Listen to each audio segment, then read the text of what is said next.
Invité de Champ de Vision, Monsieur Alexandre Quillet. Monsieur Quillet, bonjour. Bonjour Yvan. Vous êtes président de l'ITB. Le son va arriver. L'ITB, on rappelle ce que c'est? Institut technique de la betterave. Parfait.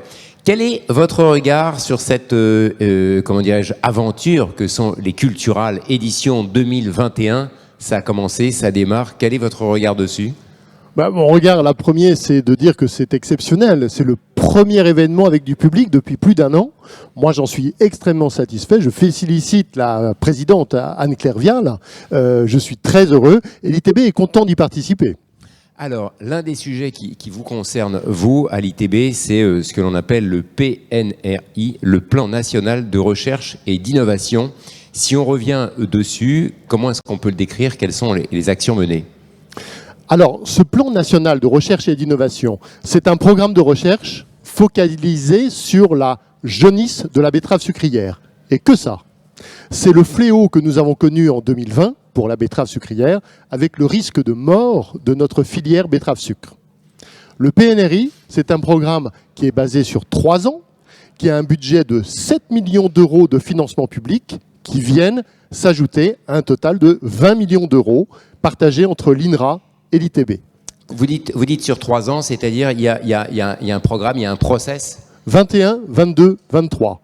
Après ce fléau de 2020 avec une catastrophe pour le rendement de la betterave et donc le fonctionnement des usines qui ont tourné à mi-régime. Elles ont fait que la moitié d'une campagne habituelle, donc absolument pas compétitif. Ça, on ne peut l'obtenir qu'une seule année. 2 ans, vous fermez la boutique. Donc c'était très important d'avoir la possibilité de dire à la filière, nous cherchons une solution. En attendant, il nous fallait quelque chose pour durer.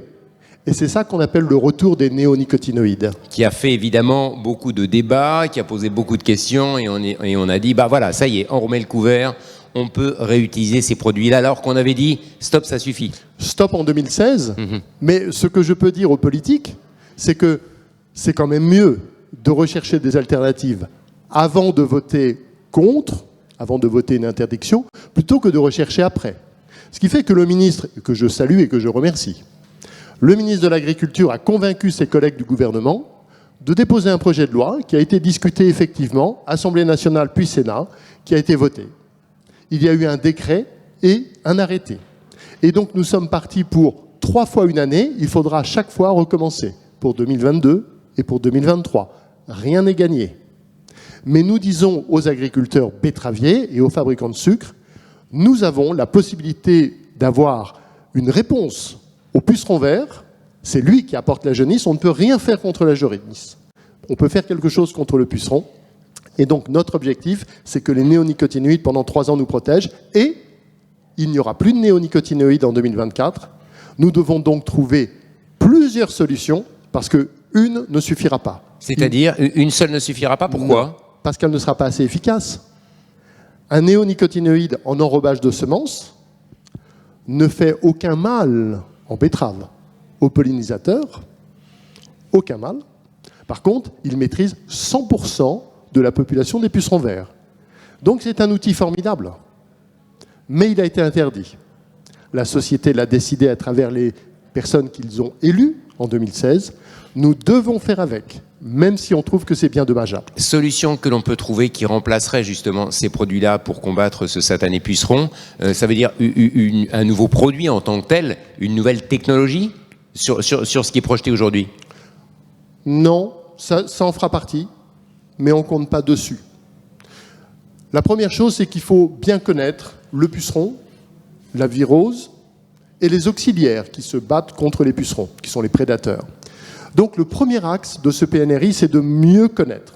D'accord. En apprendre déjà. En apprendre. Parce que ce dont on s'est aperçu en 2020, c'est qu'il n'y avait pas un virus ni 2 virus, ce que l'on savait, mais 3, puis 4. Le 4e étant arrivé en fin de campagne, en fin d'été. Et il a fait son mal. Donc ça, c'est le premier axe. Mieux comprendre ce qui se passe pour mieux le vaincre. Le deuxième axe, c'est de voir tout ce qui peut être fait à l'échelle de la culture, de la parcelle de betterave. Donc c'est des produits de biocontrôle. C'est des produits de synthèse également, des produits chimiques. Mais c'est aussi des plantes de service, des plantes de campagne que vous pourrez voir sur le stand de l'ITB. On vous montre que des plantes compagnes ou des plantes de service peuvent par exemple être inoculées pour dégager un produit olfactif qui va repousser le puceron ou le maîtriser. On peut également avoir, et ça c'est dans le premier axe, quels sont les bons auxiliaires? Et on pense tout de suite aux coccinelles, aux chrysopes. Très bien, mais elles arrivent en retard par rapport au puceron. Et donc quand elles arrivent, c'est trop tard. Le puceron a déjà inoculé les betteraves, il transmet le mal. Donc il faut qu'on trouve un auxiliaire et lui trouver le bon gîte pour dormir pendant tout l'hiver, qu'il se repose en hibernation et qu'il soit présent dès le premier jour où le puceron arrivera. Et on en a trouvé un qui s'appelle Hyménoptère parasitoïde. C'est tout petit, ça mange les pucerons. Et ça mange les pucerons de l'intérieur. Je vais vous raconter une histoire extraordinaire. L'hyménoptère est présent à l'automne, les pucerons aussi. L'hyménoptère est malin parce qu'il va tuer sa proie, mais pas la détruire. Et il va s'en servir qu'un petit peu pour hiberner à l'intérieur du puceron. Vous imaginez comment c'est petit. Quand il va se réveiller au printemps, il ouvre les volets. S'il y a à manger, il sort. S'il n'y a pas à manger, il se rendort une semaine. Et tous les samedis, c'est un peu un système de location, l'hyménoptère sortira pour voir s'il y a des pucerons et les mangera. On fonde un grand espoir dessus. Mais pas seulement. Il y a la génétique. La génétique est une voie très importante. Mais demandez à des généticiens de trouver une variété, voire plusieurs, résistantes à un virus. C'est déjà pas simple. Résistantes à 4 virus de 3 familles différentes, c'est très compliqué et ils n'ont que 3 ans. Donc pourquoi je parle d'une combinaison de solutions? C'est la seule issue, en fait, finalement. Il faut absolument baisser la pression des pucerons, donc avoir plusieurs éléments qui permettent de diminuer la quantité de pucerons pour que les variétés résistantes puissent exprimer leur résistance. Cette période de 3 ans, on est certain que ça suffira, qu'il ne faudra pas plus de temps, ou c'est un choix, bon, on va donner 3 ans et puis on verra? Rien n'est certain. Rien n'est certain. La seule chose, c'est que je sais que si on n'avait pas eu les néos, on mourrait en 2021. Si on n'a pas de solution en 2024, on mourra en 2024. Donc on est très motivé pour trouver les solutions qui vont bien. On a 1000 jours pour sauver le soldat betterave. 1000 jours, c'est entendu. Au Cultural 2021, on parle beaucoup d'agroécologie, de transition agroécologique. Est-ce que, au sein de l'ITB, justement, c'est aussi une préoccupation? J'imagine que oui, et concrètement, ça donne quels axes de recherche, de transformation? Alors, d'une façon générale, tous les instituts techniques agricoles qualifiés, il y en a 18, ont un devoir au moment où ils vont faire leur qualification, ils rendent leur rapport, ils passent leur bac. C'est le moment où ils donnent leurs actions et en quoi constituent ces actions quelque chose qui est pour ou moyen ou contre l'agroécologie. Vous imaginez bien que les 30 actions de l'ITB, en 30 chapitres, sont toutes pour l'agroécologie. Donc on doit défendre la compétitivité de la filière, mais on doit aussi répondre aux attentes sociétales. Pour rentrer dans le particulier, on est au cultural. Qu'est-ce qu'on présente sur le stand ITB? Premier axe, on va réduire les phytosanitaires, on va réduire les herbicides par du désherbage mécanisé. Et vous verrez des bineuses qui sont en état, qui sont modernes, ce n'est pas du Moyen-Âge. C'est un des premiers points. On va réduire les fongicides, c'est l'orientation génétique.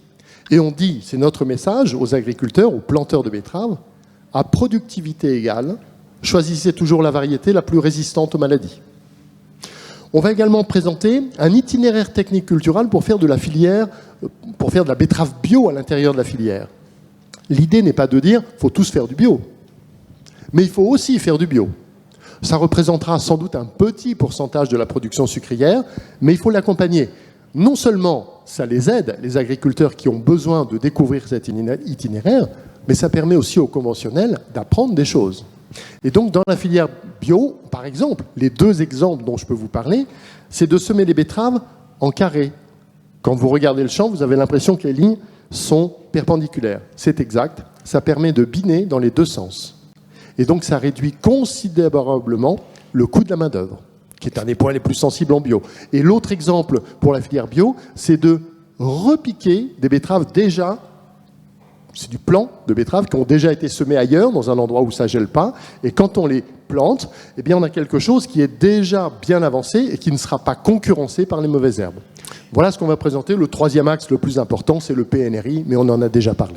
Finalement, ces contraintes, cette transition écologique, qu'est-ce que ça engendre comme contrainte? Ça finit par avoir des avantages à vous écouter au bout du compte, hein?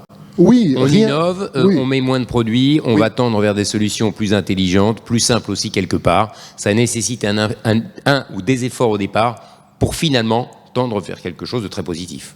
Oui, il y a quand même une grosse différence quand c'est fait par des scientifiques, des techniciens en recherche appliquée. Pour nous, il y a de la recherche fondamentale avant. Et quand c'est un politique qui le décide. Vous avez Ecofito, 2008, puis Ecofito 2, puis Ecofito 2+. Ça n'a pas marché. Ils voulaient moins 25%, moins 50%. Ils n'ont pas réussi. On le constate. Je ne leur jette pas la pierre. Si c'est des techniciens, des scientifiques qui se regroupent tous ensemble pour dire... Pour réfléchir, expérimenter, trouver des solutions viables, on tend vers quelque chose. On y va. Et on a la volonté fonctionne. de réussir. On ne le fait pas pour que ce soit simplement un faux nez. On a envie de réussir. Mais au rythme qui sera possible. Et pour certains produits, on pourra baisser de moins 50, moins 60, moins 80%. Pour d'autres, on ne pourra pas dépasser moins 10, moins 20, moins 30. Eh bien, on s'est tous réunis, on s'est dit, on va se faire mal voir des agriculteurs. Mais si on n'y va pas, on va nous l'imposer. Donc ce serait peut-être une bonne idée. Je ne sais pas si la caméra mettez-le, le contrat de solution. pourra le voir, le contrat de solution. On est 44 partenaires. 44 partenaires à être ensemble et à s'être pris par la main en disant « Allez les gars, on y va ». L'union fait la force. L'union fait la force et 44 partenaires qui disent « On a chacun une ou plusieurs solutions. On ne les donne que si on est sûr de cette solution, pas quelque chose d'hypothétique, pas du scientifique, de l'économique. Il faut que ça fonctionne et il faut que ce soit rentable. » Et on a dit grande différence avec tout le reste, avec tout ce qui s'est passé avant. On fera une conférence de presse tous les 6 mois. Et on vous dira ce qu'on vous promet. Et dans 6 mois, les mêmes journalistes, vous pourrez nous poser des questions en disant « Vous aviez promis ça, vous en êtes où ?» Et pour l'instant, ça fait quand même 4 ans qu'on tient, et ça fait 8 communiqués qu'on n'a pas encore fait d'erreur. Non pas qu'on soit des génies, loin de là, en tout cas moi. Mais quand on promet quelque chose, c'est parce qu'on sait que ça fonctionne. Le contrat de solution, c'est vraiment d'avenir. On vous souhaite une chose, c'est que ça marche. André Alexandre Quillet, merci beaucoup. Merci Yvan. Au revoir.